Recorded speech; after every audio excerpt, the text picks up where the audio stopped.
All right, boys. Titles. Go. Flat Snow. That's the good stuff. Dobby the Vacuum. Corbs gonna cut a bitch. What's a Hoosier? Would not recommend. Just end it already. Put your hands on the trunk. Scooter trash.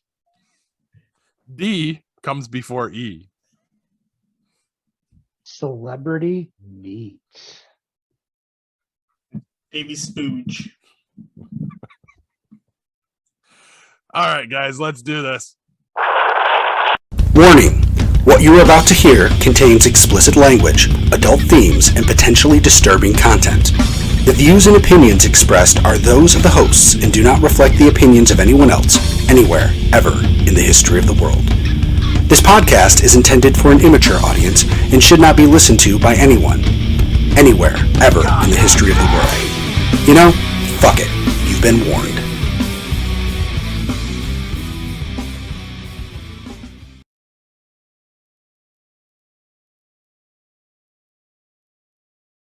Hello, and welcome to this week's edition of Geek Pod. I'm your host, Paul. I'm Hugh. Corbs. And I'm Kevin, or Eagly, whatever. You're Kevin-y. I'm Kevin-y. Kevy?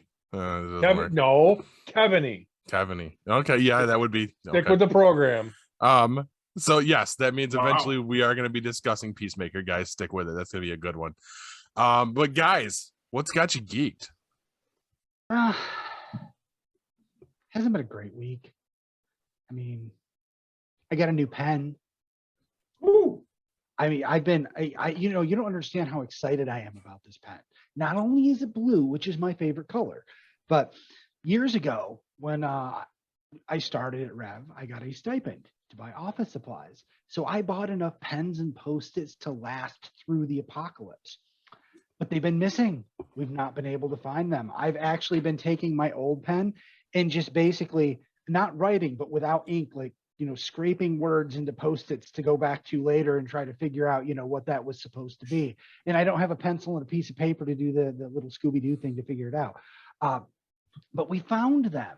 They had been up on top of our bookshelf, and one of the cats had knocked them off the bookshelf, but they landed in a box that was just strategically placed below that had shit that we just didn't want to look in for like 2 years, because that's about how long they've been missing.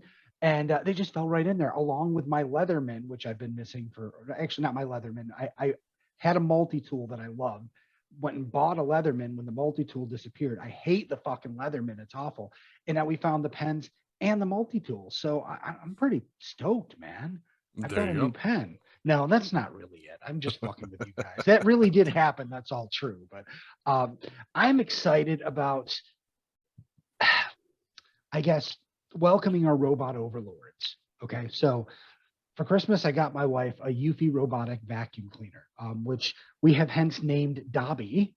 And we're now able to say, and I don't want to say the A word because the Amazon Echo will light up, but I say, hey, Amazon, tell Dobby to vacuum the floor. And Dobby does it. And then we say, hey, A word, tell Dobby to go back to, or go home is the word. And it goes right back to its little charging base. And it's fucking cool. And you know what? We thought the cats would either be really scared of it or they try to attack it, but they actually seem to think it's one of them. They like stand in front of it and let it run into them and follow behind it. It's really weird. It's like they're trying to figure out, how do we incorporate this into our clan?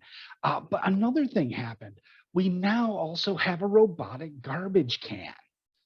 Last week, we're in Walmart and we had go down the clearance aisle like we always do. And we saw one that was banged up and it was like $50. I'm like, this is really cool, but I'd like to see, one that isn't all banged to shit.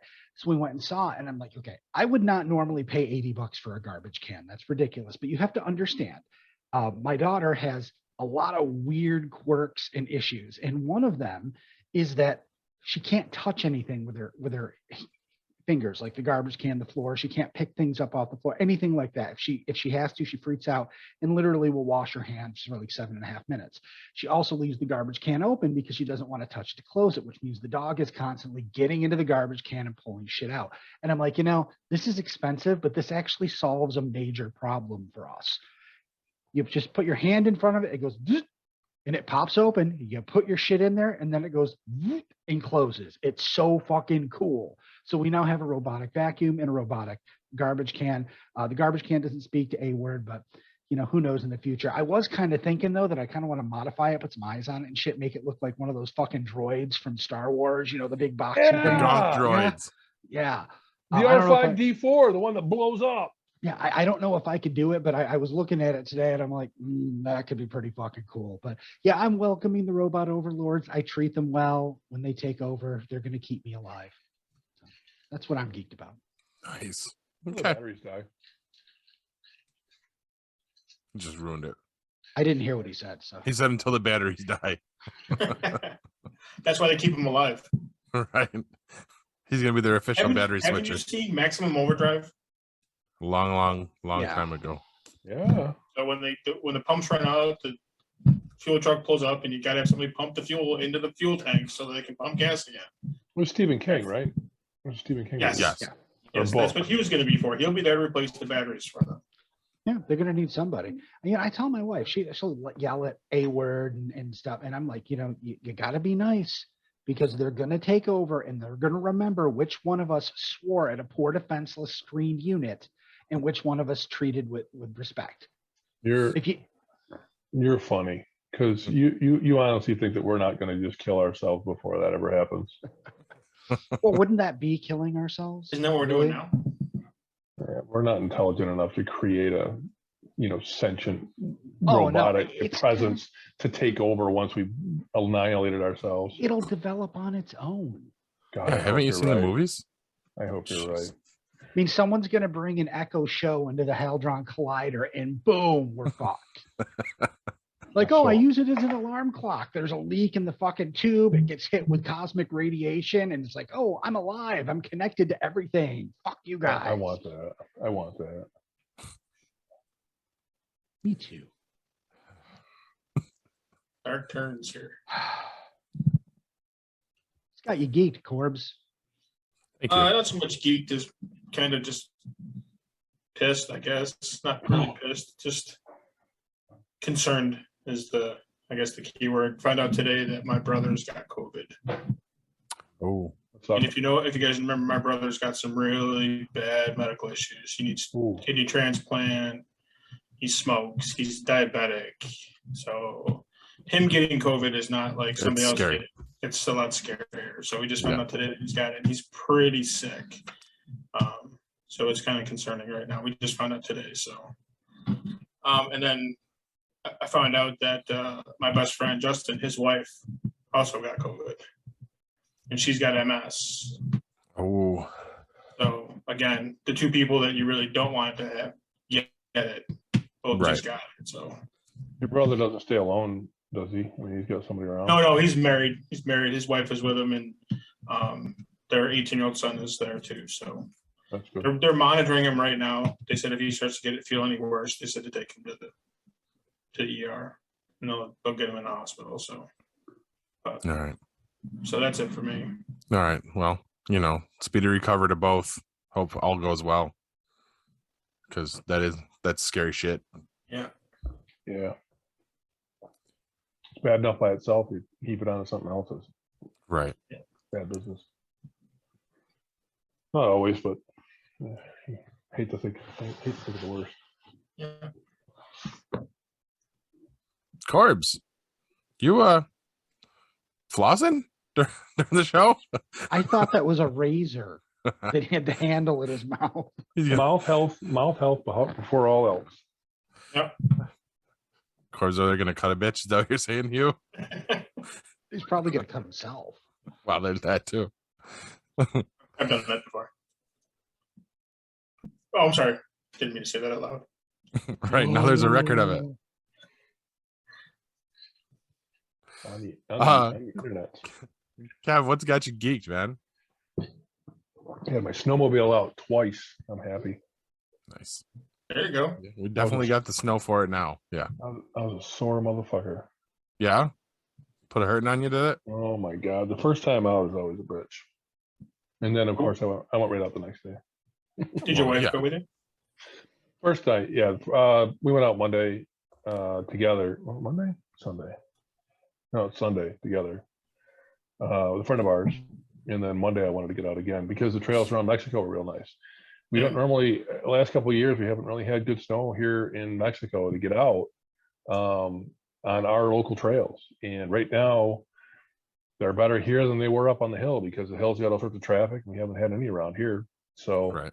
we don't have a lot of snow, but what we have is decent, and it isn't very well tracked. So Yeah. made it a lot of fun.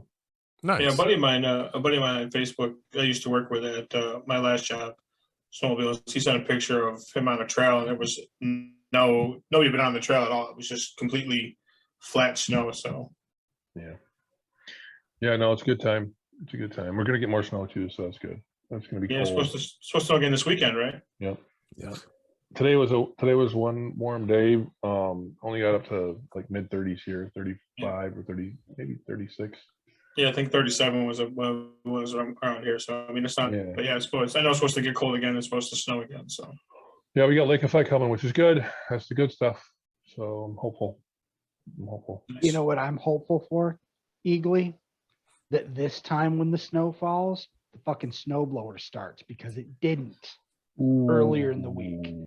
And we just got the guy over to look at it, and he just started it right up. I'm like, what the Of fuck? course. I even plugged this thing into the extension cord, and you try to use the electric start. But yeah, I can finally get out of my driveway now, but we've been snowed in for a couple days. Yikes. Oh jeez. I went out there and dealt with that nonsense after we got back from the crunch game. That all started dumping on us while we were there. So that was good times. Yeah, Hugh, just make sure it's got gas in it. I mean, There's It that. had gas in it. I'm just saying, I put gas in it, then tried to start it. turn it on and then. I know how this works. I don't know why you think I don't know how a snowblower works. Well, I'm just saying, if the guy come over and it started right up, then you must have forgot a step. That's all. There aren't a whole lot of steps to it. You put gas in it, you pump the fucking primer, and you pull the cord. If that doesn't work, you run an extension cord, plug it in, and you push a button. Neither of them would start that motherfucker. I do like the electric starts they put on snowblowers, the older fashioned ones, before they started putting batteries on them. Some people don't know this, but they're an AC electric start. So you have to plug in an extension cord and hit the button. My grandfather's 1961 Aaron's had an electric start on it, and that's the kind of electric start I had. It was an add-on. I had to take it somewhere and have it added on. But that's the kind of add-on, that's the kind of electric start I had. Before I ever knew about electric start for like ATVs or snowmobiles or anything like that, I knew about electric start for snowblowers. And I was always surprised when I found out they weren't the kind you run an extension cord from the house to. Because that's what I thought. That's how I thought you started small engines. No, there was another kind either. I've only ever seen this one. So The newer snowblowers, depending on what you get, they actually have a battery. So you just have a little key, and key started right off, and off it goes. Gotcha. It's dumb. It's not a good idea. No. You put a battery on something that sits freaking 9-10 months out of the year. What's going to happen to the battery? Usually, die. yep. Yeah, it's going to be dead by the time you go to use it next season, because you're not going to charge it. 99% of the people don't freaking put a trickle charger on them. So the battery's going to be dead. So you're going to be $100 out of pocket every year before you're going to restart your snowblower. Bad idea. and $20 for the neighbor kids to dig you out to go get the new battery. Yeah. Okay. So my turn. Your turn. Yes. What's got me geeked is the official release of the Disney Plus Moon Knight full trailer. Holy shit. That was cool. I've got a couple of nitpicky things, but I am so fucking excited for this show. Okay, cool. Like, I mean, as we knew I was going to be. But what do you got, Hugh?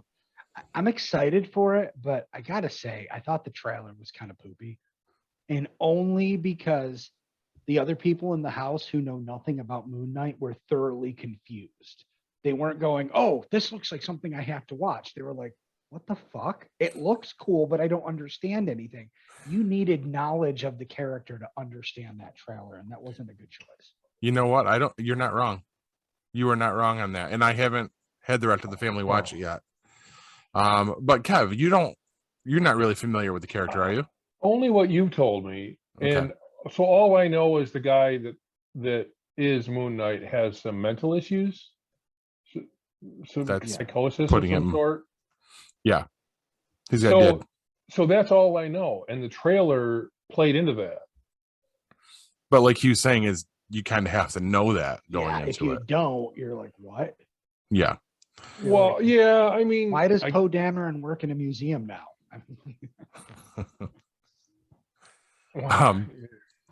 And I actually I saw the official synopsis. He either doesn't work in the museum or he works in the museum gift shop is what they're saying. And like Kevin has said, there's something to be said for watching things with subtitles on. Yeah. Because somehow I turned on the subtitles on YouTube, and when I was watching it, it addresses what character is talking. So because of that, I now know who Ethan Hawke is playing in the series. And it's not who everybody thought it was. I'm going to be quite interested to see how they do this. And I'm also quite happy to know that I have that character's first appearance, and that book just jumped by about 400%. Oh, Just wow, because of really? that. Yeah. Oh wow.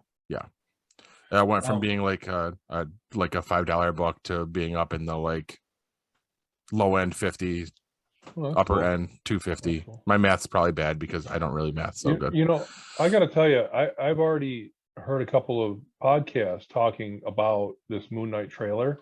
Yeah.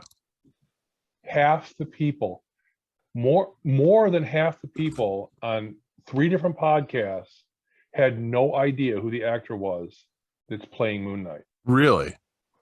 How is that possible? Well, let's now back up a step. Poe Dameron really, I mean, okay, you watch Star Wars, that's fine. Okay, you watch the sequels, whatever. He really doesn't have that big a presence, right? Okay, yeah. The actor really hasn't done much before that. X-Men So Apocalypse. when they see him, right? But okay, X-Men Apocalypse. What is there? Fucking 10 people that actually saw that movie? It took What- 10 people to put his makeup on, so he's Yeah, under okay, whatever. And that's the other thing is he was blue and bald through that whole movie. So, but here's what I'm saying. He's not. He's an actor that goes, "Oh, I know I've seen him somewhere." That's the reaction people have. My first thought was, "Oh, that's the guy that plays that other Mandalorian in the fucking Mandalorian." That was my very first reaction before I realized who he was. Oh, no kidding. Yeah, I even forget that actor's name. We only saw him in one The episode one of The episode. Mandalorian. Maybe getting a Black Series figure for him, but yeah, I'm dead serious. People don't know who he is. Hmm.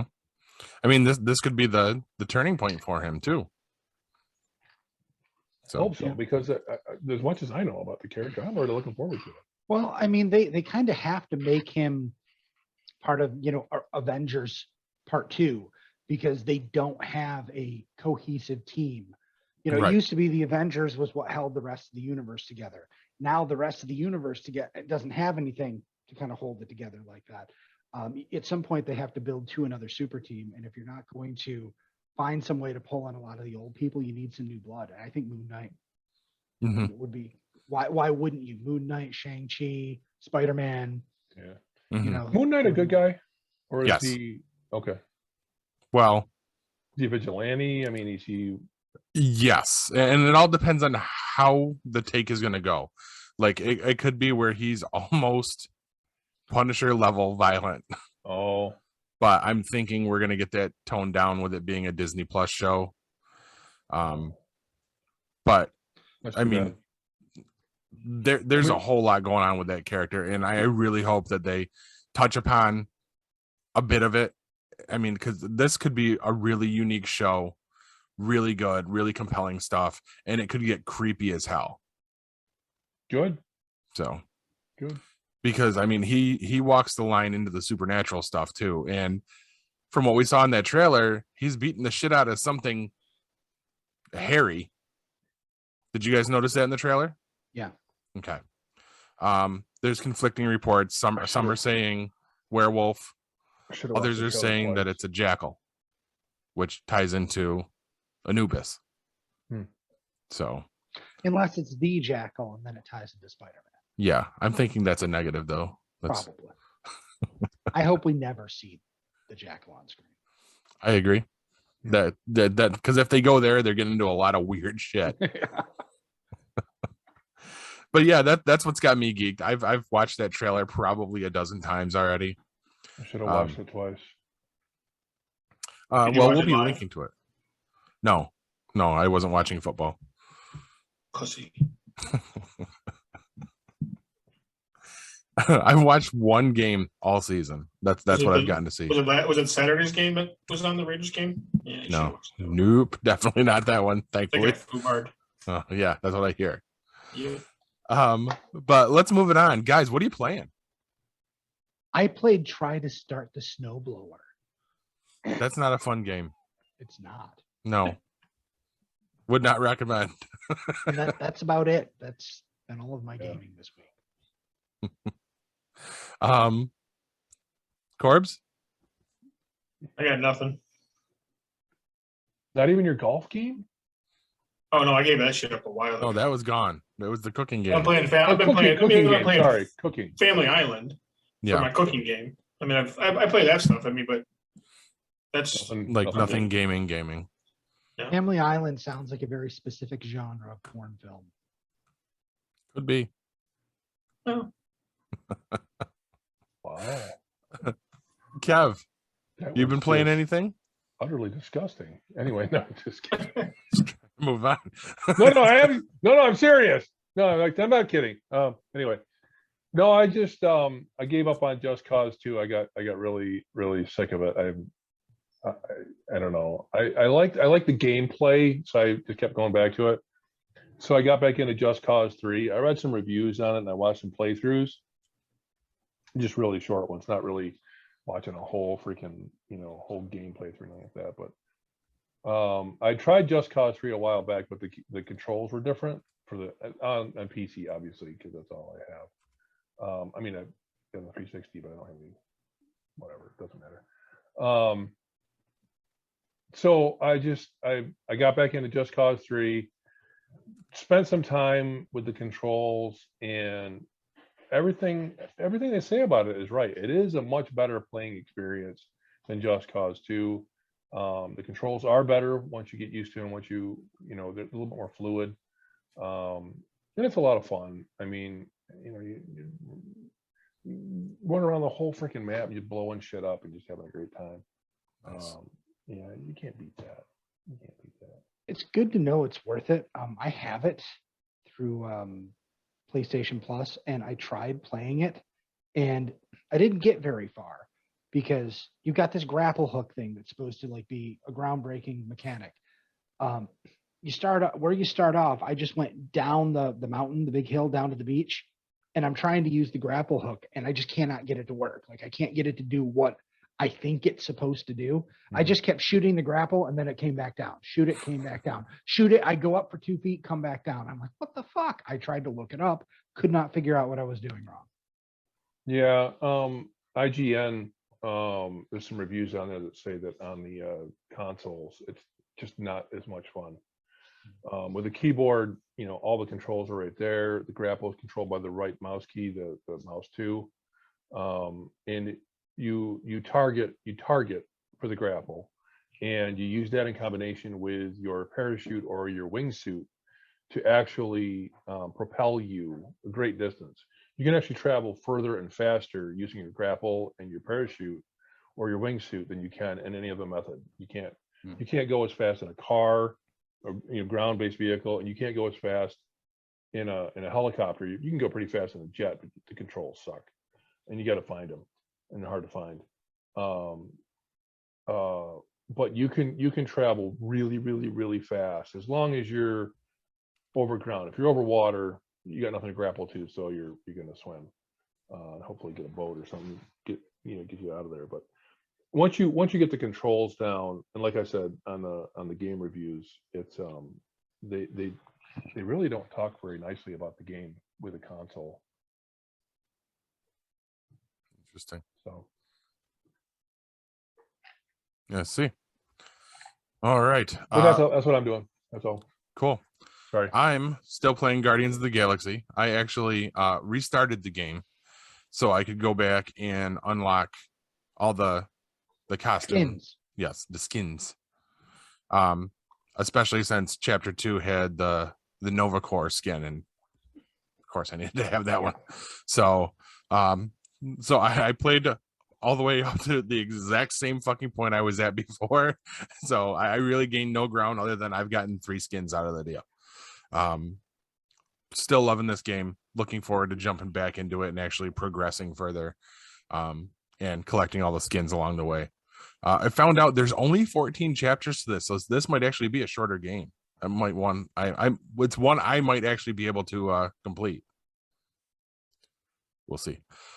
But yeah, that does it for me. I think it's time for Kev's tabletop review.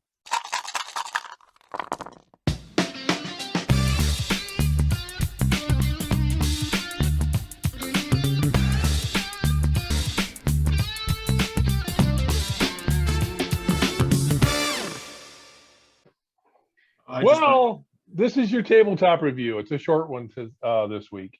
I didn't really have an opportunity to do a lot of research on a tabletop game. I don't have a new one myself. But I had Hugh asked me to look one up last week, and I did look it up. And I'll tell you about one that's it's in Kickstarter right now. It's called, hold on, let me get the exact name. It's Final Girl. It is, in fact, a single-person board game.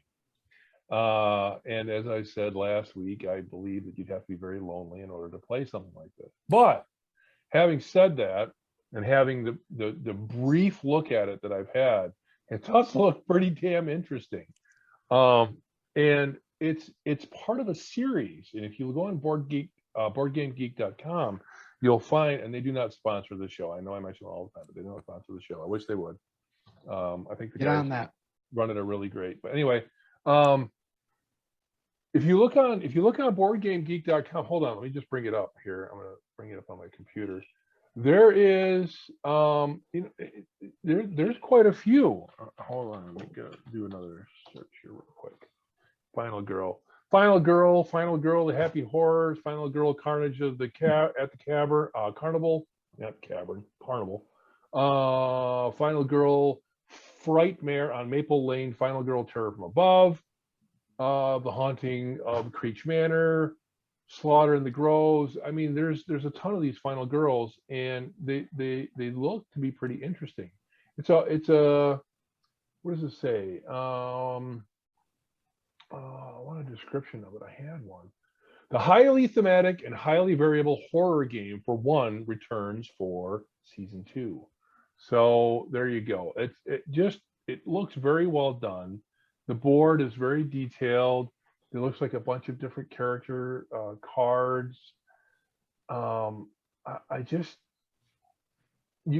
can't look at a game like this and not believe that it's very well developed, because you have to look at the quality of the game pieces and the amount of the other games that are out there that are in the same series.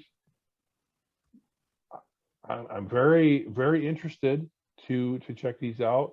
I hope that either Hugh or I decide to pull the trigger on one of these and take a look at it. So in the near future, I'm hoping to give you a much better review on Final Girl. But by all means, check it out, and hopefully Hugh will have his thoughts. He'll add something to this. Well, I did a little research myself, just because the Kickstarter kept popping up for me. First of all, if you want to get it, you're not going to find it in stores at this point. The Kickstarter, you can get the different.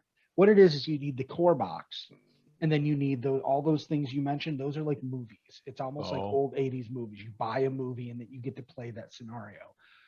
You can get the scenarios. You can't get the core box anymore. I can't find it. Part of the Kickstarter is if you donate at the $40 level, you get the core box. Plus, you can pick any of the movies from season 1 or 2, which is you have to wait for the season 2 ones to come out. So if you pick a season 1, you can get it, delivered relatively quickly. Here's the thing about this though. Their Kickstarter was for $100,000 to make season 2. Wow. In 2 days, they were over $1 million. Wow. So I'm assuming they've hit all stretch goals already. They're adding stretch goals. 1.266 they're at right now. Okay, yeah, it was insane. Like I brought it up to you guys. It was like it had just started, that night or the night before, and the next day it was up to 1,000% of goal. I was like, holy shit. Yeah, this is awesome. I was also going to tell you, Kevin. I don't know if you know this. Are you familiar with the game Zombies, like with 3 exclamation points? No. Oh, I picked it up. It's a game I played years ago. I picked it up over the weekend to play with the family. It was on the 3rd edition. But if you haven't played it, I won't go into details. It's fun, but it's irritating playing with a 10-year-old who doesn't listen.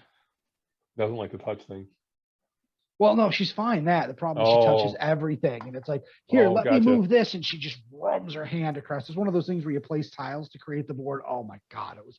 But by the time we were done, she's like, "Mommy, aren't you going to try to stop Daddy from winning?" She's like, "No, I just want this to be done." Just end it already. I have a question.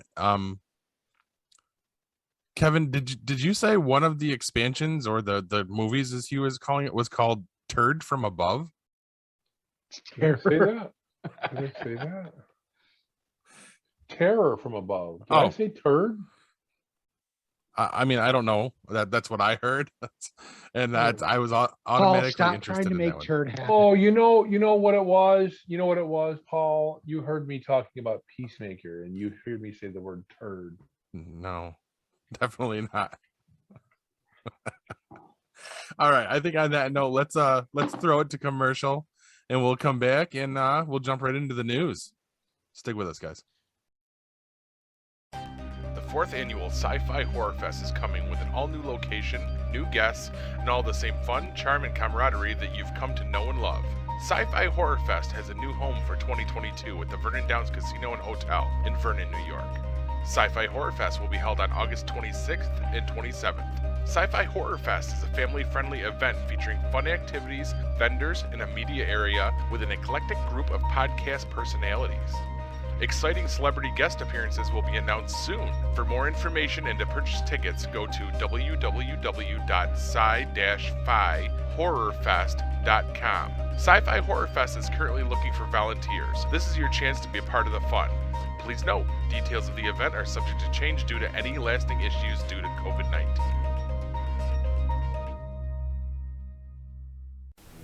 Looking for the hottest new comic on the shelf or a key back issue to complete your run? How about that rare statue or action figure that you've scoured the internet looking for? Come to Collectibles Galore, located in North Syracuse with ample off-street parking. Collectibles Galore has a huge selection of comics, toys, and rare pop culture items you won't find anywhere else. Comics Galore is always buying comics and toys and will give you the fairest price for your collection. New customers get 15% off their first purchase in store. Collectibles Galore for all of your pop culture needs. Stop in and see for yourself why Collectibles Galore is the king of comics.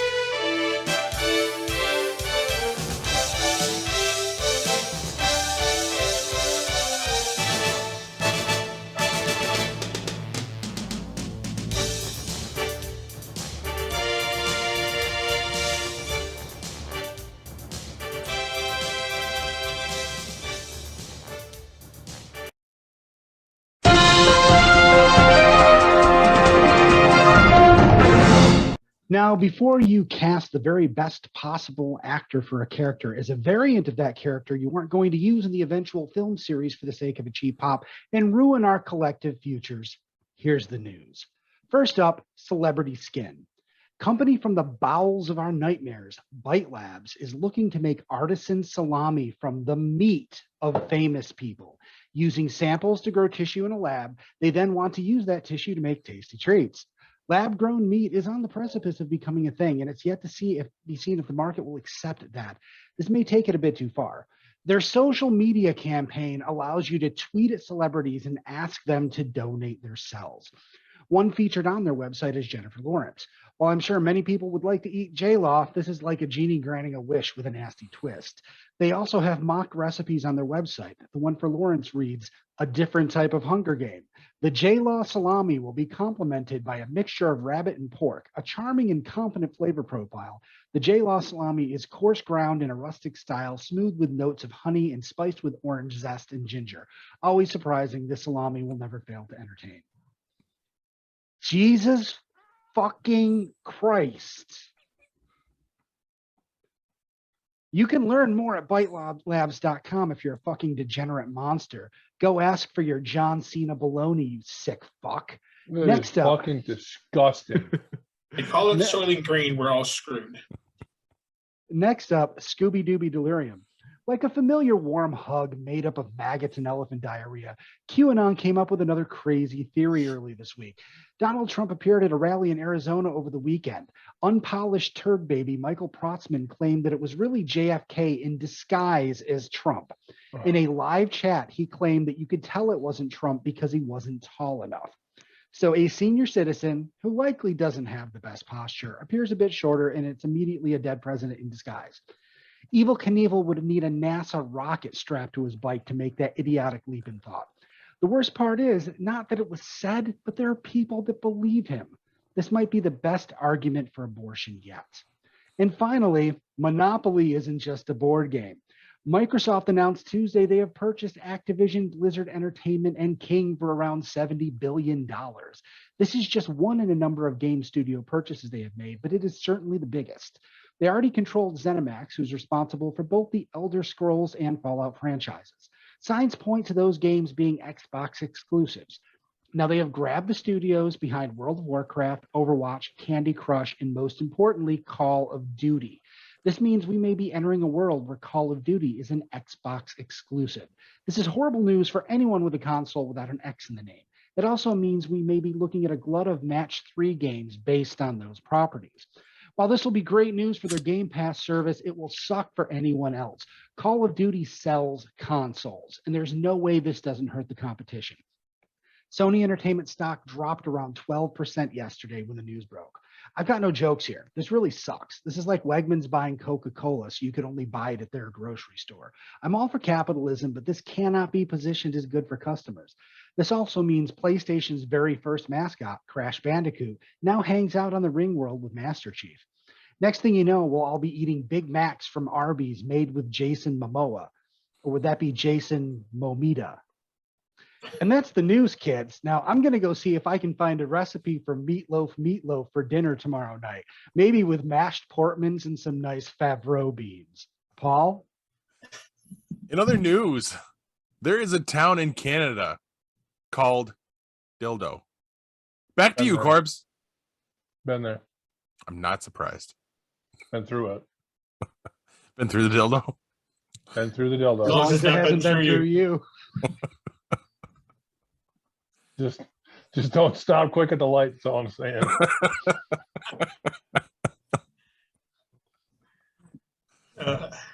New definition for a rear end.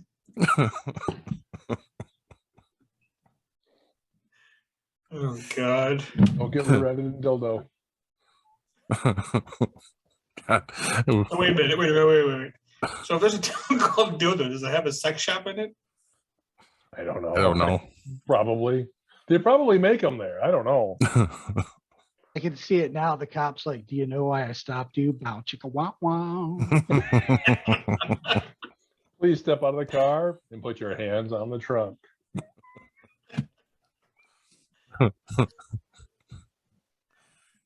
Corbs, What do you want? What'd you watch this Sorry, week? Corbs. Yeah, well, I can't follow that up, so.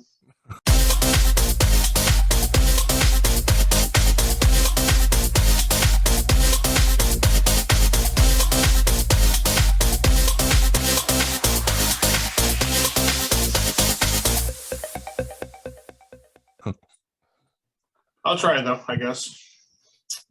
The movie I picked this week, because it's heading into late January, early February, so you're getting close to March Madness. So I decided to do Hoosiers. Classic tale of redemption. This film features a volatile coach and a former star player turned alcoholic, leading a small town basketball team on an improbable run to the Indiana high school championship game. Coach Norman Dale encounters several hurdles in his path, a feisty teacher determined to keep the best player from going out for the team, a town chock full of second-guessing fathers, and a group of undisciplined athletes. This is inspired by the Malan Indians state title of 1954. This is an actual true story. It's a small Indiana town. I think they had like 8 kids on the team. So it wasn't, it was pretty, back then, I mean, Indiana is known as the high school basketball state. That's where like that's where like Larry Bird is from and stuff like that. So, I mean, it's a big high school basketball in general state. So that this being a small little rural town, like everybody knows your problems type of town, 50 people in town type of thing. Mm-hmm. It stars Gene Hackman as Norman Dale. Barbara Hershey is the teacher. Dennis Hopper is the alcoholic, I guess you would call him.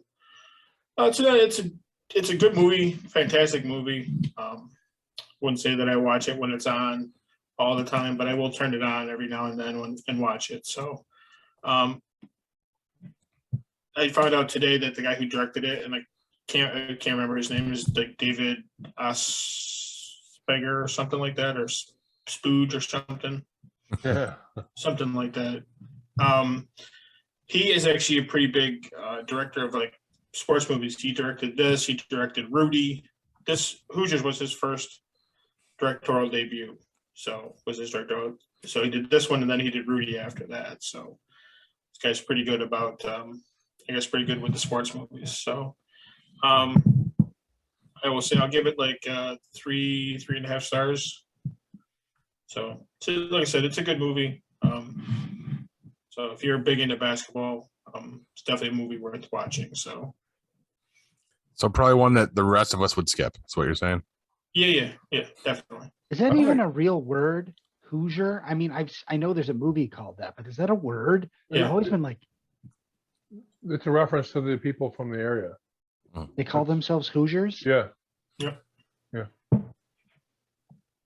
Well, I mean, because that's the name of the sports team.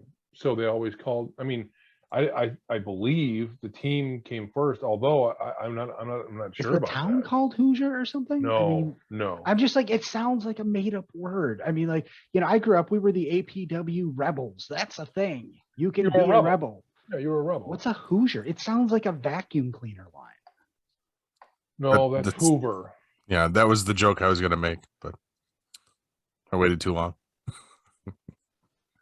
The Hoosiers Nest. Anyone born in Indiana or resident at the time is considered to be a Hoosier. Indiana adopted the nickname the Hoosier State more than 150 years ago. Hoosier is used in the names of numerous Indiana-based businesses and organizations. It's athletic. It's boy,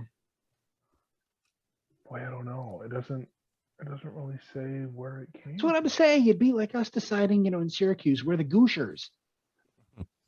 I mean, if you name your team the Goosers, it'll become a thing. But I mean, what is it? It should be something. What is a demonym? It's the official demonym for the resident of the U.S. state of Indiana. What is a demonym? People, tribe. Eminem's little brother? Yeah, I Maybe don't it's his older know. brother. You're right. D comes before E. Yeah. That's that new alphabet. Speaking of alphabet, did you know that the sentence, and I got to bring it up because I got to make sure I say it right. I lost it. Never mind. Compelling shit right there. Well, Cool okay, story, bro. So while we're waiting for Corbs to find what he's looking for, it says here that who from Old English has the meaning of hill or high. The importance of immigrants from northern England and southern Scotland was reflected in numerous place names, including Cumberland Mountains, Cumberland River, and the Cumberland Gap. There you go. A lot of cum. So The more you know. Hoosier, Hoozer, Hoosier was actually the original word, and it became Hoosier. So people of the hill, people of the mountain, people of the. I think it's a bastardized version of hoser. There's that too. And this is why Hugh is no longer invited to Indiana. I'm sure that's soul crushing, isn't it, Hugh? Yeah, hold on. Let me check my list of big losses. I know I have it somewhere.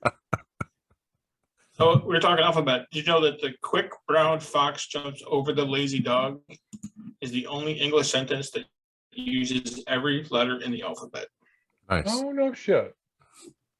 Did not know that. I like the. I'm gonna go back to Hoosiers. I like the movie. I know I've seen it a few times.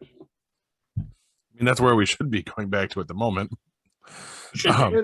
And I've seen several of the movies as a director, David Anspaugh, Anspaugh. I thought it was Spooge. Anspaughh, Anspooge. You guys are all douchebags. We're so stuck in the dildo. I thought we It's agreed that it was stuck in David. you. Don't be stuck on the dildo. That's a bad move. Okay, I'm gonna try and bring it back around. So Corbs, once you get it together, you said you gave it what, 3.5 stars? Yes, sir. All right. Well, your good pal Ebert, he agrees with you. He gives it 4 stars, and he says, "I was a sports writer once for a couple years in downstate Illinois. I covered mostly high school sports, and if I were a sports writer again, I'd want to cover them again. There is a passion to high school sports that transcends anything that comes afterwards. Nothing in pro sports equals the intensity of a really important high school basketball game. Hoosiers knows that.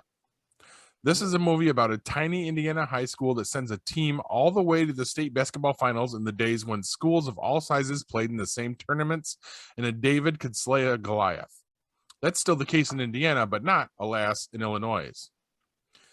The school in the movie is so small that it can barely field a team, especially after the best player decides to drop out. Can schools this small actually become state champs? Sure. That's what high school sports are all about. Hoosiers is a comeback movie, but it's not simply about the comeback of the small team, the Hickory Huskers. Okay. It's also about the comeback of their coach, a mysterious middle-aged guy named Norman Dale, played by Gene Hackman, who seems to be too old and too experienced to be coaching in an obscure backwater like Hickory. And it's also the comeback story of Shooter, the town drunk, played by Dennis Hopper, whose supporting performance just won an Oscar nomination. Not just now, but just then in 1975. Shooter McGavin? What? 87. Sorry. Go ahead. Shooter. Nobody got the reference. Go ahead. Shooter's tour. That's right. Shooter's time. Everybody in this movie seems to be trying to start over in life, and in a way, basketball is simply their excuse. Hoosiers has the broad overall structure of most sports movies. It begins with the problem of a losing team, introduces the new coach, continues with the obligatory training sequences and personality clashes, arrives at the darkest hour, and then heads towards triumph. This story structure is almost as sacred to Hollywood as basketball is to Indiana. What makes Hoosiers special is not its story, however, but its details and its characters. Angelo Pizzo, who wrote the original screenplay, knows small town sports. He knows all about high school politics and how the school board and the parents groups always think they know more about basketball than the coaches do. He knows about gossip, scandal, and vengeance, and he knows a lot about human nature. All of his knowledge, however, would be pointless without Hackman's great performance at the center of this movie. Hackman is gifted at combining likability with complexity, two qualities that usually don't go together in the movies. He projects all the single-mindedness of any good coach, but then he contains other dimensions, and we learn about the scandal in his past that led him to this one-horse town. David Davy Spooge direction is good at suggesting Hackman's complexity without belaboring it. Hickory High School is where Hackman hopes to make his comeback, but he doesn't think only of himself. He meets Shooter, the alcoholic father of one of his team members, and enlists him as an assistant coach with one stipulation: no more drinking. That doesn't work. In a way, Hackman knows it won't work, but by involving Shooter once again in the life of the community, he's giving him a reason to seek the kind of treatment that might help. Hackman finds that he has another project on his hands too, the rehabilitation of his heart. He falls in love with a teacher at the school, played by Barbara Hershey, and their relationship is interesting as far as it goes, although it feels like key scenes have been cut out of the romance. Maybe another movie could have been made about them. This movie is about basketball. The climax of the movie will come as no great surprise to anyone who has seen other sports movies. Hoosiers works a magic. However, in getting us to really care about the fate of the team and the people depending on it. In the way it combines sports with human nature, it reminded me of another wonderful Indiana sports movie, Breaking Away. It's a movie that is all heart. Another good movie. Is it just me, or does anyone really have a hard time seeing Gene Hackman fall in love with somebody in a movie? That's just weird. He's Lex Luthor to me, no matter what he does. Well, and Isn't Miss Tessmacher his one and only? he always was old. There's that too. And Barbara Hershey looks so young in that movie. Yeah. That's creepy. Yeah. All right. Well, this is compelling radio. Or video. I'm looking at pictures of Barbara Hershey. Oh, Jesus. On IMDb. Sure. God. Sure We you have are. to check with you. Right? Well, he did go through dildo, so. Yes. So I got to tell you, Wow. She was I in the completely forgot. I should have actually used this as my What's Got Me geeked. So Damara is in that whole thing where she has mentors helping her with her book, and they're going to have an agent Pitch showcase Wars. soon. Pitch Wars, yeah. She gets an email today. Somebody that she gave her last book to back in June, who is a representative of Trident Media Publishing, they offered her an agent. Awesome. Awesome. So what does that do to She's- Pitch Wars though? Well, that's the thing. She's holding off because she's put a lot of work into it, and her mentors have put a lot of work into it. And she has a call scheduled with this person on Friday. They'd kind of, because she had stayed in contact and said, "Hey, this is coming up." They indicated they were open to kind of holding on. It's not a matter of her wanting to wait and see if she gets a better offer. It's more just a matter of, getting it out there, and because it'd be unfair. Her mentors work on this for 3 Right. months, and then she drops out of Pitch Wars, so she's going to see it through. But I mean, that's a big step because she's now gone. I mean, she is at the point where all she'd have to do is send an email, and she's agented. That's a huge step. That's awesome. Yeah, and she came into my office today, and she could barely talk. So we're bet. super excited about that. Very That's cool. cool. Yeah, That's very really cool. Outstanding. Are you still going to talk to us when your wife is rich? Oh, absolutely, because she's probably not. Well, I keep telling her we'll be fine because she'll sell the movie rights. But as a middle grade author, I mean, it's supplemental income. Unless you're on the New York Times bestseller list, you're not a millionaire. You're not quitting your job. But I mean, if you write the right books, get a Netflix deal, something like that. I mean, it's certainly possible, but I'm kind of hoping it just helps pad our retirement at this point. That would be enough. Well, we got you doing all the speaking, Hugh. Didn't you say you had a WTF file for us?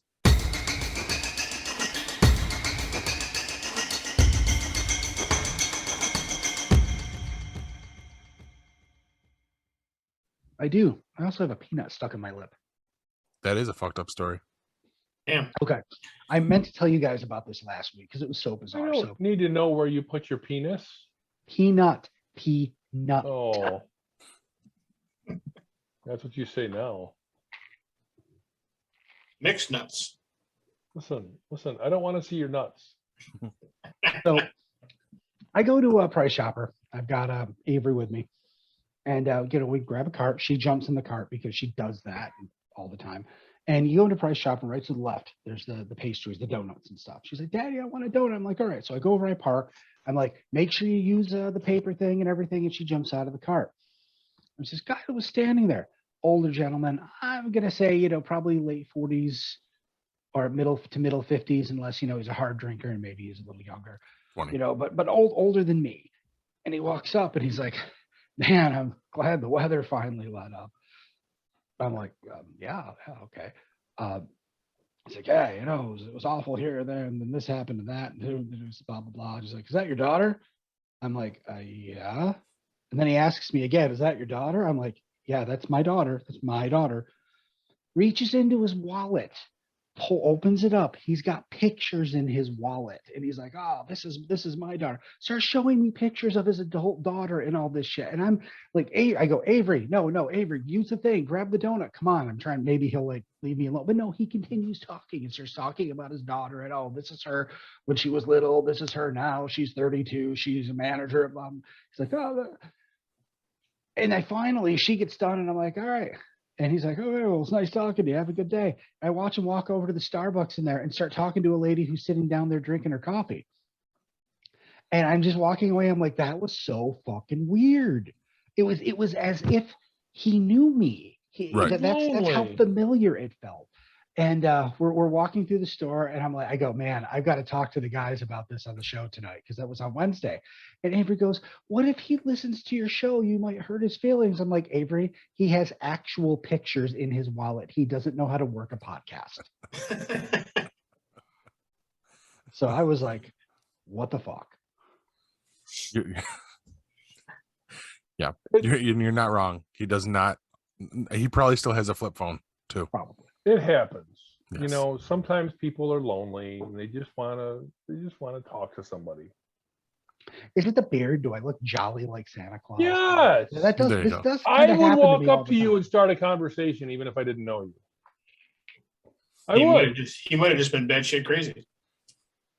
Exactly. And My there's mom thinks the beard gives me a whole Unabomber Ted Kaczynski thing, so I kind of thought that would keep people away, but it's not working anymore. No, you don't look psychotic at all. Well, I think that's our cue to throw it back to commercial, and we'll wrap this thing up. What? First, if we're shut up, Jesus Christ! We're What? really talking this fucking thing, and I say something, and you give me shit about it. Go fuck yourself.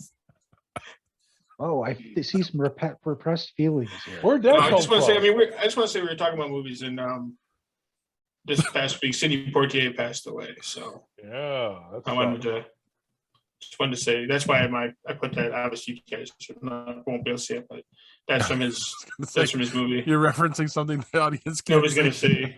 So, but yeah, that's all right. I just wanted to say, he was a good actor, and I just we're losing a lot of these people that we've grown up watching, and they're starting to pass away. So Betty White passed away and stuff like that. So I mean, it's just it's getting to that time where these people that we grew up watching and talking about are going to start beating their maker. So Well, it was three. There was Bob Saget. Well, it was Betty White. Then it was Sidney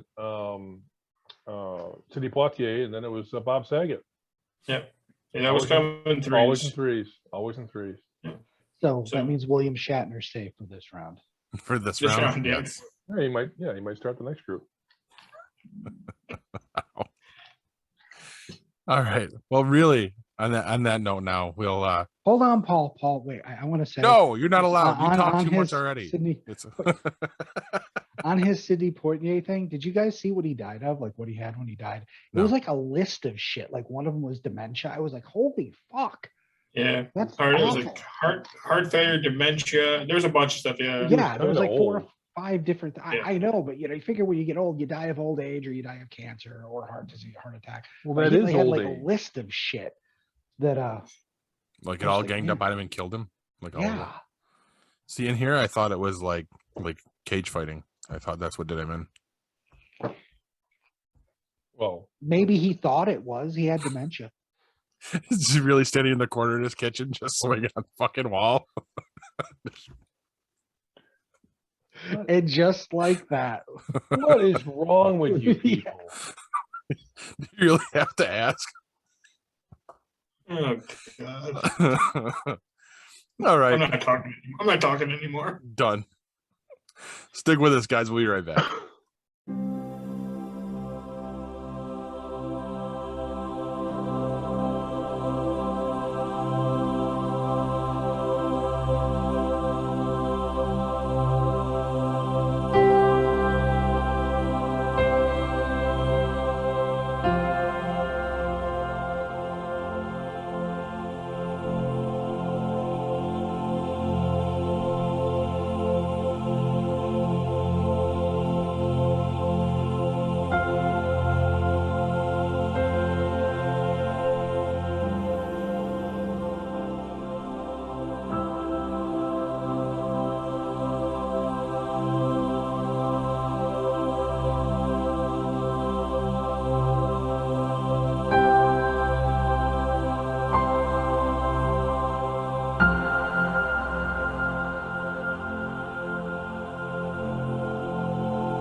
Looking for the hottest new comic on the shelf or a key back issue to complete your run?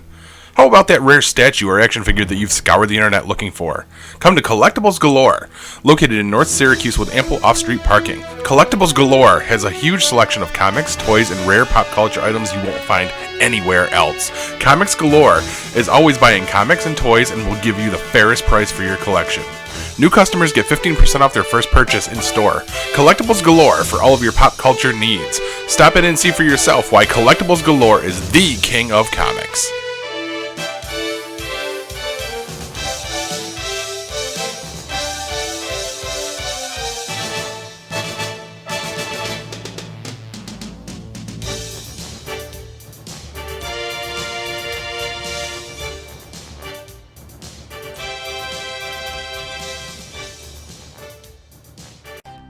Fourth annual Sci-Fi Horror Fest is coming with an all-new location, new guests, and all the same fun, charm, and camaraderie that you've come to know and love.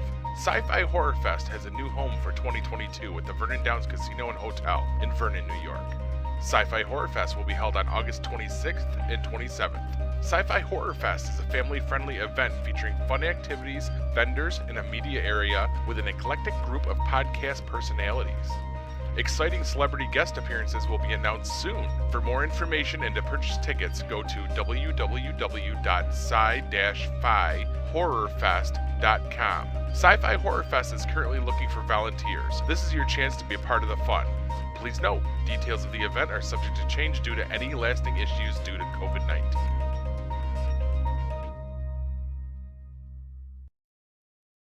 And we're back, and I'm going to do something we haven't done in quite a while. I'm going to talk a little bit of comic books here.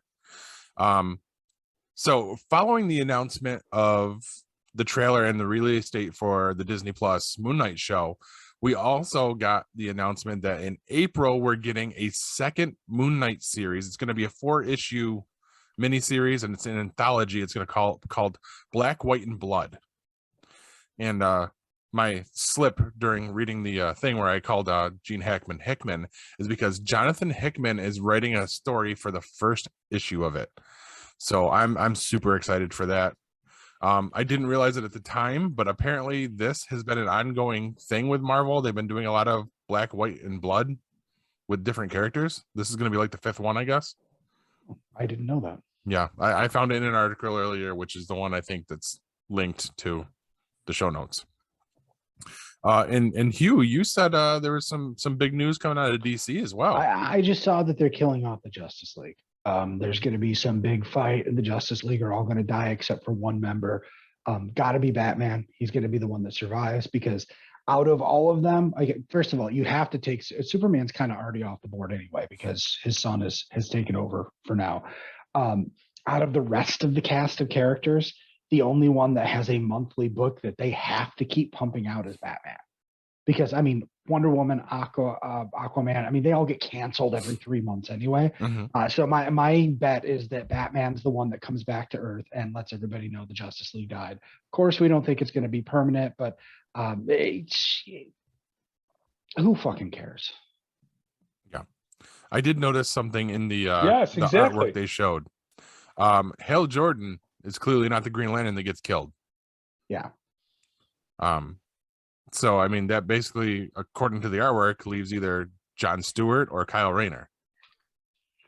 So, The article I read said it was going to be the John Stewart Green Lantern. So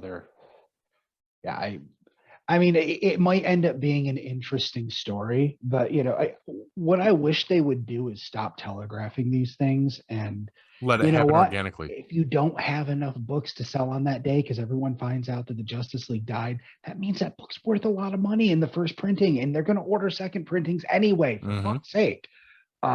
It just takes all the wind out of it. Now we get to talk about how deaths don't really matter in comics instead of being shocked at the end of a book. Right. I don't understand the impetus behind telling us you're going to do something big like this months in advance. Right. Like Marvel's been doing with Doctor Strange too. Like they telegraph these things now. They don't. It's not about storytelling at all anymore, which is sad. Well, with Doctor Strange though, isn't it the death of Doctor Strange and it's a series? Like there are times when knowing this plays into the story, especially if the character knows they're coming to an end. That makes sense.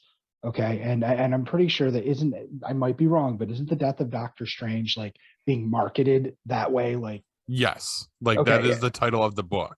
Okay. Yeah, exactly. So I'm not saying that it's still not, it wouldn't be a good thing to not tell us, but I can understand that from a storytelling perspective.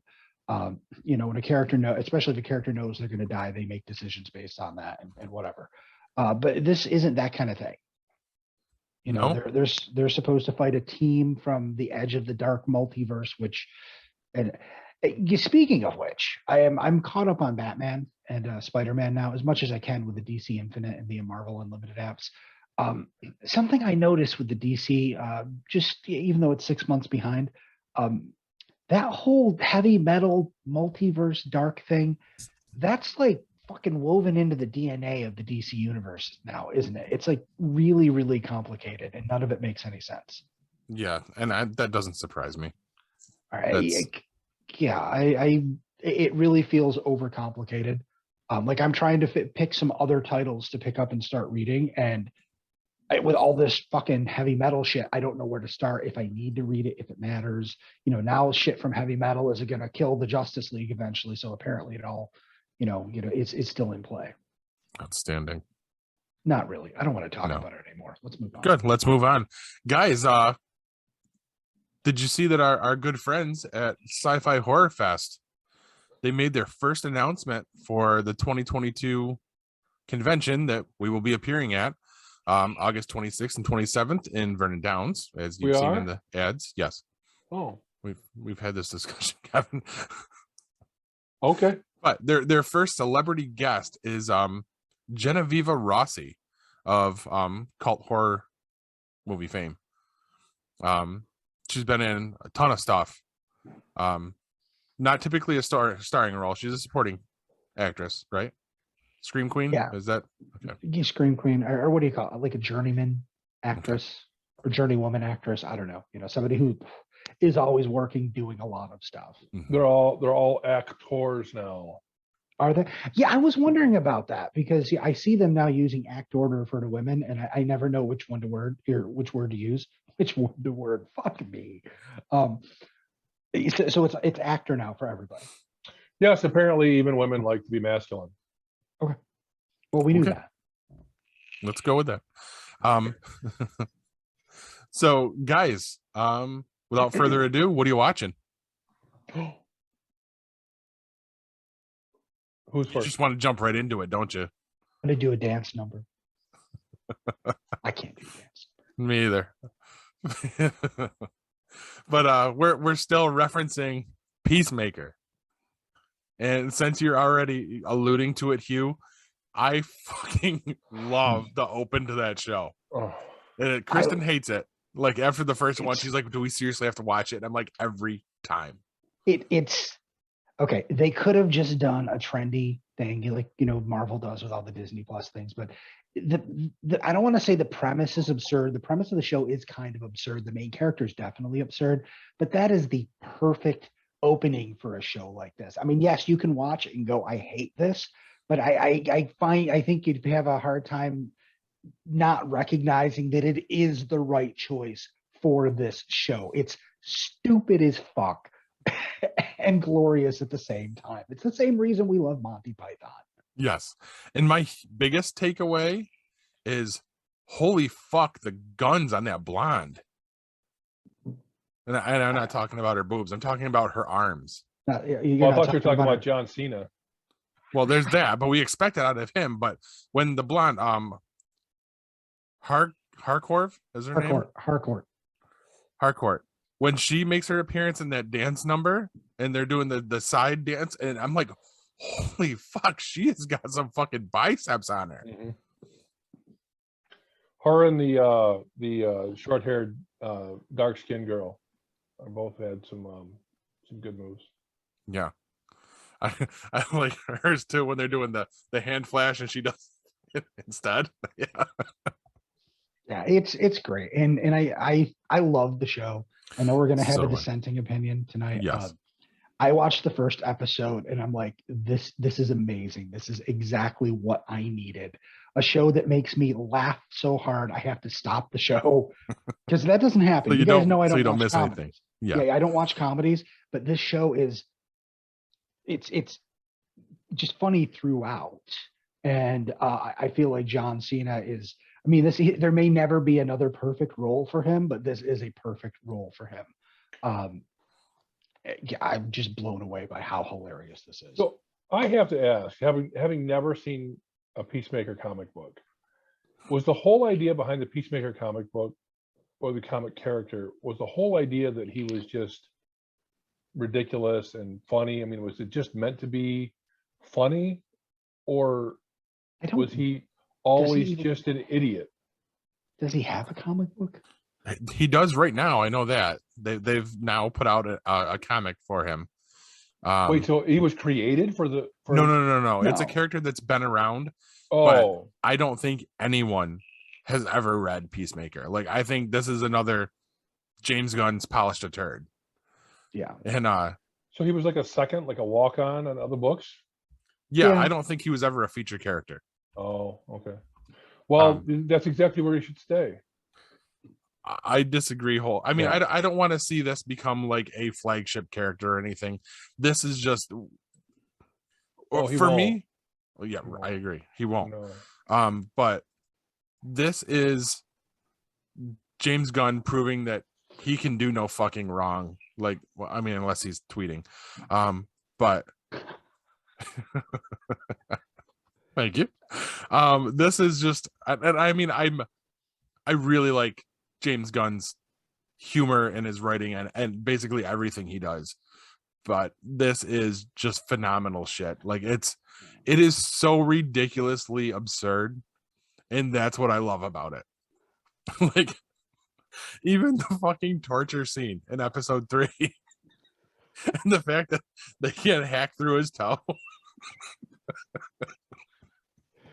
I'm not a James Gunn fanboy like you are. I mean, I like what he does. I don't know anything about the guy.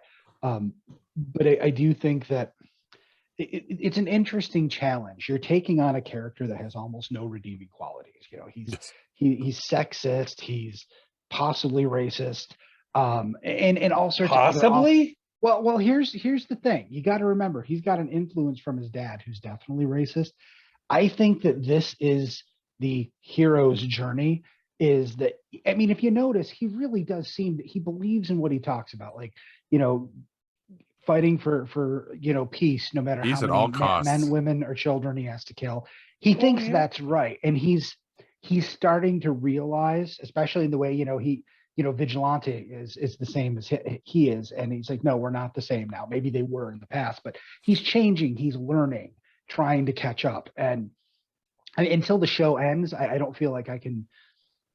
It's tough. I mean, I think I like it, but I don't want to say that it's the best show ever or anything like that. But I think that even with Kevin's opinion of it now, if they do it right, the rest of the episodes could potentially change your mind, because it really depends on what they're going for here. You guys have said everything that I think about it. I mean, it's the guy's an idiot. You know. Yes. It's a story about an idiot. Now, I didn't say it was poorly done. I think it's very interesting, and it's going to be very entertaining. But I'm surprised, number one, that he lived through the Suicide Squad movie, the second one. I'm surprised any of them did. For fuck's sake, it's the worst movie ever. I mean, forever. But it doesn't even hold a candle to the first one. But I mean, he's an idiot. Yes. Absolutely. Mm-hmm. He 100%. definitely is an idiot. I mean, it's obviously a product of his upbringing, without question. And there's going to be conflict there. That's Yeah. the only reason that his Robert Patrick was cast as his dad. They needed a good actor, so Oh, I love we're going that. to see. Yeah. I love that. No, I mean, I think they could turn it around, because remember, he's an idiot, but he's also an idiot that is really good at killing things, to the point that governments hire him to do it. So he's not completely inept. It's almost like he's a functional idiot under the right circumstances. Sure. He's autistic. I don't think so. Sure he is. He doesn't have any ability to be socially fluid, and he's good at what he's good at. We'll have to agree to disagree there. I understand what you're getting at, but I think that it's a product of upbringing. Those exact same issues. I don't think it's a matter of being on the spectrum. He was beaten a lot as a child, and he was given LSD. I believe that. I just can't wait. Thursday night, it can't come soon enough. That I love that ridiculous show. I've only seen the very first episode. I had to watch the trailer and I watched the first episode. Oh, I thought. See, when you texted me, you said you were done with it. No, the first episode. Oh, Jesus! I started it when I talked to you. Okay. So I just saw the first episode. Okay. Yeah, keep going, because it gets. Oh, I will. So I'll much watch more. The rest of it. I'm gonna So watch. much I'm more. gonna watch it with my wife, and I'm not gonna tell her anything about it. Let her watch it, see if she laughs, cries, or throws up. Divorces you. Even you have to think about this. Everything here is intentionally ridiculous. Oh. Even the sex scene was intentionally ridiculous. It wasn't sexy. It wasn't violent. It wasn't traumatic. It was just No question. ridiculous. I have a story. And then him dancing around in his underwear. It's like, please stop. So, But that also showed a soft side of him. yes. So we're watching episode 1. And Madison and Kylie were up in their bedrooms, where they should be when we're watching this. And partway through the first episode, Madison comes downstairs and just sits on the couch. And I look at Kristen and I'm like, we should probably turn this off. She's like, no, it's all right. No. The bar scene happens directly after she comes down. So there's a little bit of violence, little bit of talk there. And then before anything can happen in the house, before I can grab a remote, it goes right to that sex scene. And I fucking power it off. And I just look at Kristen. I'm like, it's all right. right? It's okay.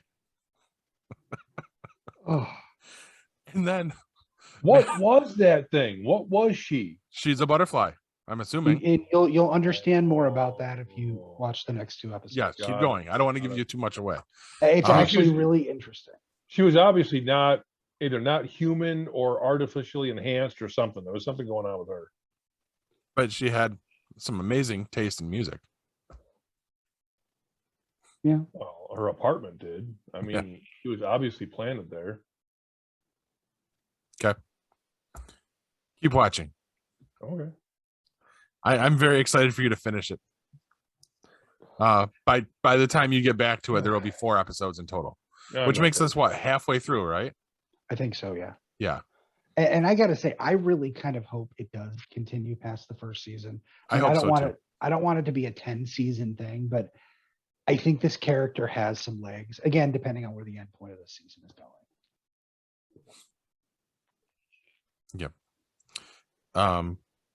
So I think we've done as much with that as we can until Kev gets caught up and Yeah. Corbs gets on board. Nope. So Book of Yeah, Boba Corbs. Fett. Oh my God, I loved the 4th episode. Uh-oh, Corbs isn't caught up. That's all right. Don't worry, we won't talk about it. It was Oh, no, you go ahead. I don't give a fuck. Go ahead. it was amazing. Very I good episode. loved the 4th episode. There was so much going on. And it was all backstory. Most of it, yeah. There was a little current story, but I loved everything about it. Yeah. Everything about it. Oh, yeah, Paul, remember when Yes, they had the count? Okay, I was going to say there was very little, but it was very Yeah. little. Yeah, but At the very end of it was enough current to make me very happy. I was literally jumping up and down, and I was ecstatic in my living room, and I was just right at the very end. yeah, I could not have been happier. that little bit of a musical tease. Oh, Well, yeah. Now that music happened twice, right? Oh yeah. Okay. yeah. No, that was yeah. That was really cool. Just before that. Well, Yeah. yeah, I oh, missed yeah. that. I don't know what you're talking about. Oh, I missed watch it it too. again. Watch it again. I'm not All going right, I'll go back and watch it. You're gonna can't go ahead and watch wait. it? Whoops. No, I'm going to go back and watch it. I can't wait to see how that plays out. I wonder if it's going to be a solo appearance or if there's going to be several. We'll see, and we'll see where Yeah. it jumps off. Yep. Makes it so hard that Just fucking talk about it. no, it's No, it's no, big. it's I don't fine. want to ruin It's that fine. for anybody. Yeah. It's fine. It's so good. It's this 4th episode really tied it in for me. I mean, everything up to this point has just been whatever. It's Boba Fett. Yeah, okay, it's great. They're developing the Tusken Raiders. Yeah, okay, they're doing this really interesting thing, and they're developing a character that had 2 fucking minutes of screen time in goddamn Empire Strikes Back. And wait, I have something to show you. Continue talking. Don't go off this topic. It's only gonna take me a minute to get it. I promise. Okay. We can't talk about it, so Right. You can. My biggest problem so far with this show was the chromed out Power Rangers last episode. I thought they were Okay. weird. Did you see the people on the bikes there? the gang? Yeah. The gang? Did you Yeah, see that was that weird. everybody was the Star Wars purists were up in arms because they had zippers on their clothes? no, I didn't. Yes, Why because do zippers not exist in Star that Wars? was not supposed to exist in Star Wars according to George Lucas. Nothing ever had zippers. There were no space zippers. And so when they did that, What a fucking weird hill to die on. right? Well, that and glasses, like when in The Mandalorian, like the first time we saw the Doctor wearing glasses, like that was a huge thing too, because nobody in Star Wars is wearing glasses anymore. So nobody has bad eyesight? I've seen some of these stormtroopers shoot. They got pretty bad eyesight. They all have bad eyesight. Yeah. I mean, I've seen them shooting at shit and not All right, hit anything. sorry. I mean, Like you Paul- could hit a rock next to somebody or whatever, but I mean, seriously. Okay. Okay, Kev's back. Kev, what do you got? So I have a box in my garage that I forgot I had. We cleaned out my childhood home, moved my mother into her new place and whatever. I put this box in the garage and forgot about it, forgot what was in it. I opened it up the other day, had some stuff get wet. We had some issues with our boiler and some of our radiators, whatever. Had to open the box and make sure nothing inside of it was damaged. In the box was some stuff that I had when I was a kid, Ooh, and I forgot I had this. nice. I had him too. Yep. That's still in really good shape. Look at Really good shape. I always took care of my toys because I didn't really have many of them. So I forgot I had him. I did not forget that I had these, and I have two of these. And these were always my favorites. that. The Snow Oh. Troopers. Snow Troopers. Also in really good shape. With Look at their that. capes. Nice. Wow. I can't get them in the. There you go. Look at that. I mean, they're really good. They're a little bit discolored, but Well, that's going to Um, happen, especially with the white plastic. believe it or not, all their weapons are in that same box. Wow. You can make some cash on those, just saying. Well, there's a few other things in there too. And you and Paul, you and I are gonna have to go look through these things and kind of discuss what's in there because I don't know what I want to do with it. But I found them the other day and it was so appropriate because I mean I found it right after I started watching the show and I'm like, you know, it just brought it all together for me. But I love That's awesome. absolutely love where they're going. Never gave a shit about Boba Fett before, but man, do I like this show. It's good. I'm digging it. It's Yep. again, it's getting better every week. Yep. So and I'm very interested to see where it goes. Yeah, for I sure. just chucked my pen across the table. Don't do that. No, I shouldn't do that. So sticking close to Boba Fett / Mandalorian, it took me, I think, 5 episodes in now to realize that on Fear the Walking Dead, Strand's right-hand man is Dr. Pershing from The Mandalorian. Oh yeah. Yeah. Well, I was like, now I fucking know where I've seen that guy before. Yep. So, still suffering through that. Because Kristen actually requests to watch it. But then bitches about how bad the show is the whole time. I just where am I at now? I just did the episode about Al. That's where we're at now. Just get it over with. I know. I think I'm like 3 away. So just trying to finish up. But God, that went really wrong. Really wrong. Really wrong. Yeah, we stopped. Walking Dead can't come back fast enough for me. Right. Which I guess the trailer for that hit today. I didn't see that. But I guess it gives some interesting points on what's going to be happening. So very tense trailer is what people are saying.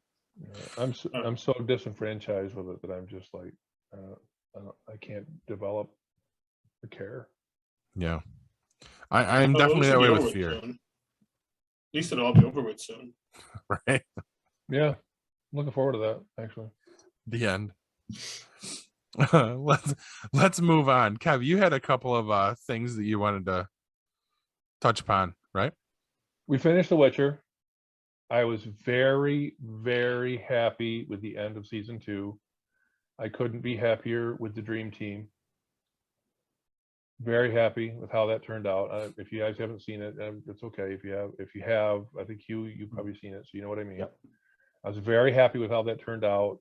There's a certain character that had to go through a process of understanding who they were, what they were there for, what their purpose was, and they came to that and they came around. I don't think that everybody is in the same camp as they are yet, but I hope that that person continues to prove themselves because I think that individual is a very important part of the story. So I liked where it turned out. I've been reading a lot of reviews about the show and people's thoughts about Henry Cavill, and boy, there's a lot of negativity out there about him. But it's really too bad because, I mean, for what it is, it's a really good show. It's You know, The Witcher is supposed to be stoic, yeah. and he manages to both be stoic and somehow emote, like you talked about. You know, I mean, I think what he's doing is brilliant, and it takes a certain caliber of actor to be able to pull off that nuance of a performance.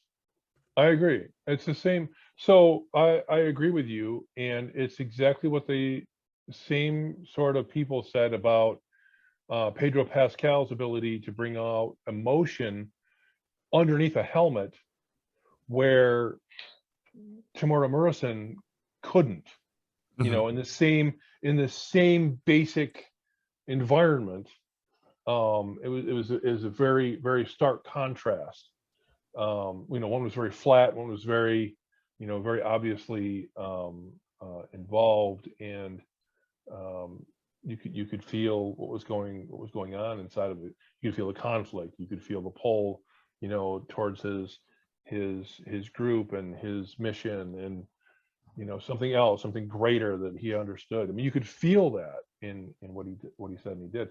So, I mean, Henry Cavill, so far as far as I'm concerned, I think he's doing a great job. The final, I'll just call it the final scene at the, is it a keep that they go to? Is it a keep? Yeah. Yeah. Very interesting, because I think what happens there is a bit of foreshadowing in how it all it's all going to play out in the end. So I like it. We liked it, Kathy, my wife. We had a great time with it. Just really enjoyed it. We're looking forward to season 3. First thing she asked me was like, "There's a season 3, right?" And I said, "Oh, as far as I know." So I said that the season 2 just came out and we just finished it, and I don't know how long the wait is. So there we go. But yeah, no, The Witcher, really happy with that. And we started a new one, Station 11 on HBO.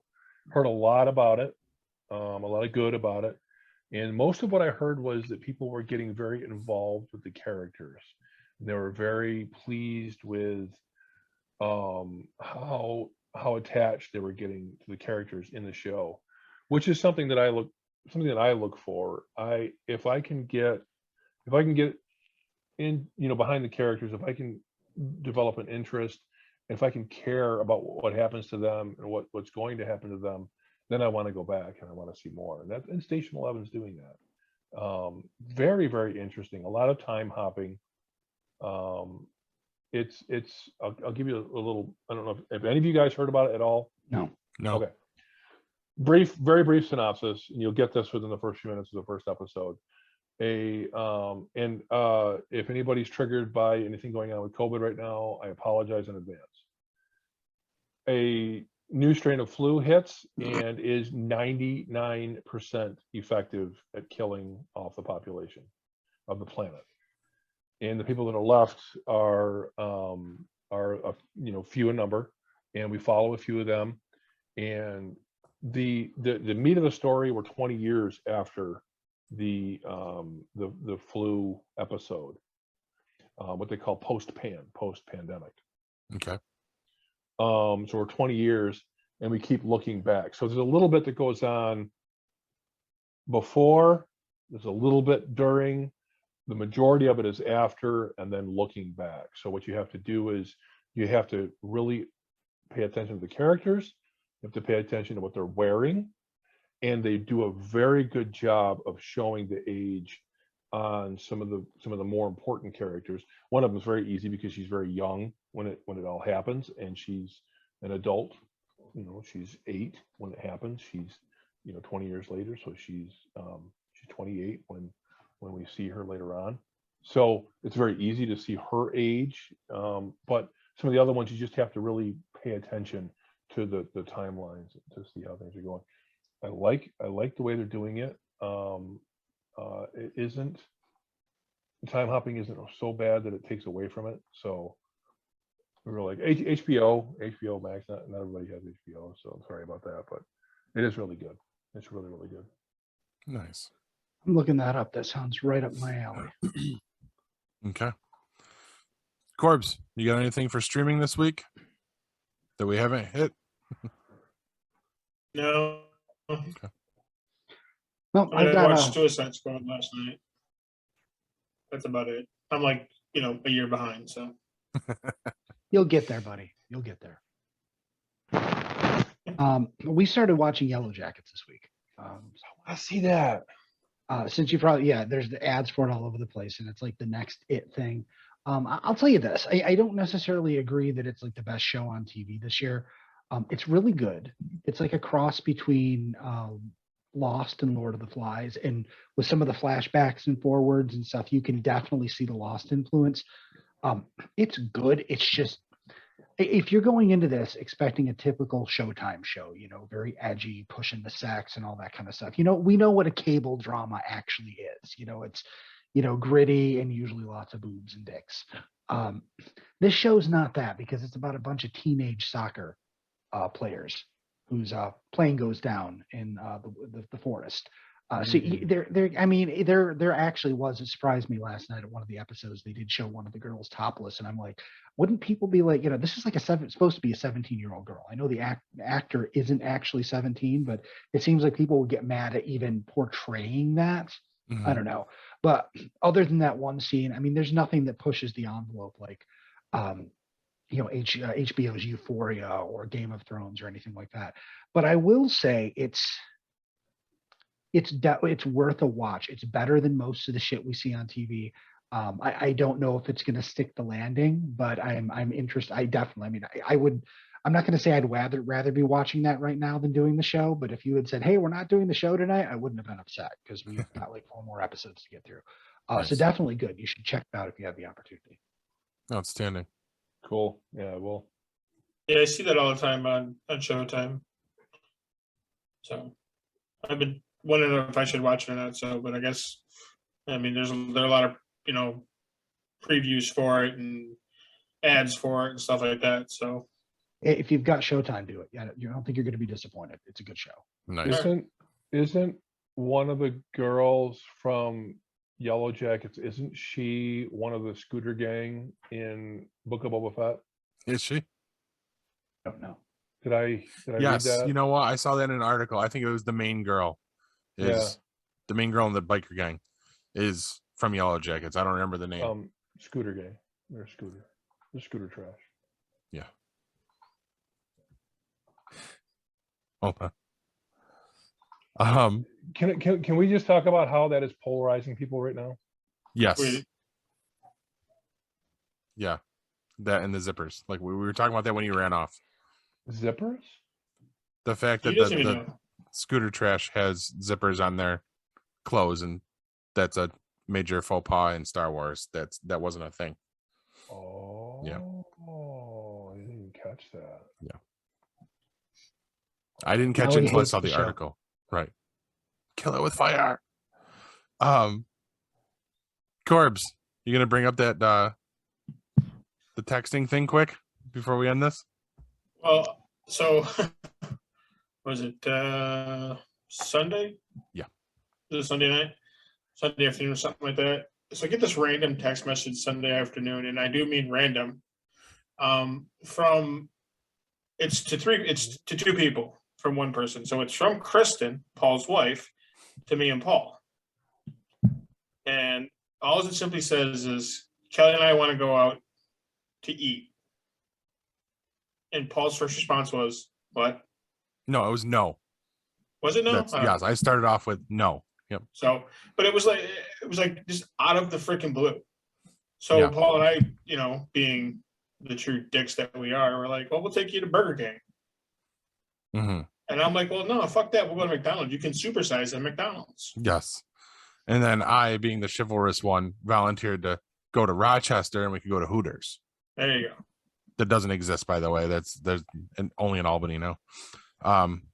But yeah, and this is persisting. This isn't going away, Corbs. No, it's not. Saw my girlfriend today to try. I got her a COVID test, so I brought it to her at work today after I got out of work, and yeah, she was still talking about it. So yeah, we're gonna have to. We're gonna have to figure that. We have to out. make that happen. So, but apparently, from what my girlfriend's saying, is your wife wants pasta. Always wants pasta. That's pasta and wine. Yep. Spaghetti Warehouse. SpaghettiOs and a bottle of Boone's Farms. Just Or There that. There you go. That's not real. So there's a place out in Sylvan Beach called the Spaghetti Factory. nice. So we can try that too. I mean, Yeah, that'd be worth I it. don't 'Cause I've never been there either. have to figure it out though, because Yes. that shit ain't gonna go away. Not going away. Your wife is persistent. And so's your girlfriend. Yeah, my girlfriend too. But I think that's a good stopping point, guys. Can I drop some wisdom nuggets here for you? Play with your nuggets. An apple a day keeps anyone away if you throw it hard enough. Good night, everybody, and megabyte me, bitches. This has been a GeekPod Network production.